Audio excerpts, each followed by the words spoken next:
You are taught to betray yourself. Quietly. From childhood, every time you felt anger and were told to stop crying, a part of you was silenced. When they said it wasn't the right time to speak, when they laughed at your feelings, when someone dismissed your pain with a simple, "It's nothing." The world didn't just ignore your wounds, it trained you to ignore them too. And the cruelest part, you learned. You learned to nod when you wanted to scream. You learned to smile when something inside you was breaking. You learned to say yes when everything inside you screamed no. And this quiet betrayal, this act of turning your back on yourself, doesn't leave visible scars. But it slowly turns you into someone you no longer recognize. You were conditioned to disconnect from your truth, to silence your voice to fit into a world that never wanted to hear it. And the craziest thing, that betrayal is often praised. They call it maturity, responsibility, strength. But the truth is, being strong for too long starts to crack the walls. People who live to please eventually become emotional time bombs.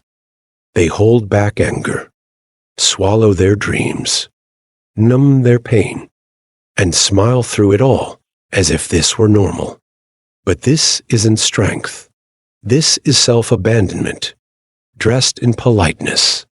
The pain you suppress doesn't disappear, it transforms into anxiety, insomnia, illness. Your body starts screaming the truth your voice has been taught to silence. And the most tragic part, you blame yourself for it. You think you're broken, when in reality, you're just suffocating under the weight of not being who you truly are. The truth is, society never wanted you to be authentic. Authenticity is dangerous. It challenges the rules. It demands change. So they trained you to conform, taught you there's a right way to feel, to think, to be. And the price for that? You forgot who you were before you learned to adapt. Trauma doesn't always come from big, violent moments. Sometimes it grows quietly from the repeated silence of emotional neglect. Every time you suppressed a part of yourself just to be accepted, you carved out a piece of your soul. And over time, that emptiness grows, until one day you wake up and realize you don't know what you want anymore because you've spent your whole life wanting what others expected of you. This quiet betrayal is subtle, but it's devastating. It erases identities, dreams, truths, all in the name of being liked, but there's a way back. And it begins with discomfort. Looking in the mirror and asking yourself, how many of my choices were made out of fear? How often did I say yes, just to avoid rejection? Discomfort reveals the truths you buried. And that's where healing begins. Healing isn't becoming someone new.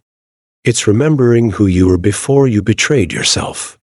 It's having the courage to disappoint others, so you don't have to keep disappointing yourself.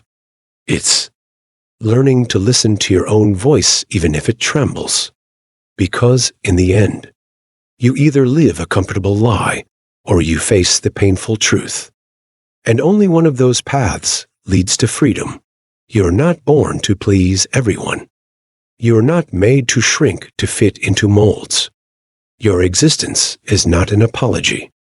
So maybe it's time to stop betraying yourself, to stop silencing your pain, to stop making yourself small. The world may never clap for your authenticity, but that doesn't matter. Because when you stop betraying yourself, that's when you finally start to live. Not for what they expect of you, but for what burns inside you. And that even when it hurts is the most brutal and the most beautiful form of freedom.